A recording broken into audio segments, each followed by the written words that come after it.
বুদ্ধির রাজা মদন টাকের নতুন ভিডিওতে সবাইকে স্বাগতম। আজকে আপনি করে দেখামু মদন টাকের চিকন বুদ্ধি আর মারাত্মক কিছু টেকনিক। আর এই টেকনিকগুলো যদি জানা থাকে তাহলে দৈনন্দিন অনেক কাজে লাগাইতে পারবেন। আর পুরো ভিডিওটা দেখলে আশা করি অনেক মজা পাইবেন।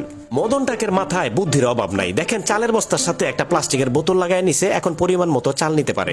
আর এখানে দেখেন দরজা যেন বাড়ি না খায় তার লেগা এই গ্যালনের পিছনের যে পাঞ্চিং মেশিন থাকে এটা লাগাই নিছে। তারপরে আরেকটা গ্যালন কাইটা একটা বেলচা বানাইছে, মানে দোকান থেকে বেলচা কিনে আনার কোনো দরকারই নাই। তারপরে এইখানে দেখেন আরেকটা গ্যালন কাটছে, এটা কাইটা কিচেনে ঢাকনা রাখার জন্য সুন্দর করে আরেকটা জিনিস তৈরি করছে। বউয়ের হাতে যদি মাঝে মধ্যে চুরি আটকে যায়, পায়ের মোজা খুইলা সুন্দর করে চুরিটারে টাইনা বাইর করে। আর বউ যখন বাপের বাড়িতে যায় তখন এইভাবে করে মদন টাক কাপড় ধোয়। আর কাপড় চিপটানোর লেগে এরকম একটা চাকা বাইন্দা নিছে, এখন সহজে কাপড় চিপড়াইতে পারে। মদন টাকের কাছে কোনো কিছুই অপ্রয়োজনীয় না, সে যে কোনো কিছু দিয়ে নতুন নতুন জিনিস তৈরি করতে পারে। এই যে দেখেন এখানে বোতল দিয়া ভুট্টা ঢাইকা রাখতেছে যেন পশু পাখি নষ্ট না করে। আর মাঝে মধ্যে যদি ছাতা না থাকে তখন এরকম করে পাইপের ভিতরে ঢুকা তারপরে বাজারে যায় বৃষ্টির মধ্যে। তারপরে দেখেন এখানে হ্যাঙ্গার দিয়ে কত সুন্দর করে তার এই যে জ্যাকেটটা আছে এটারে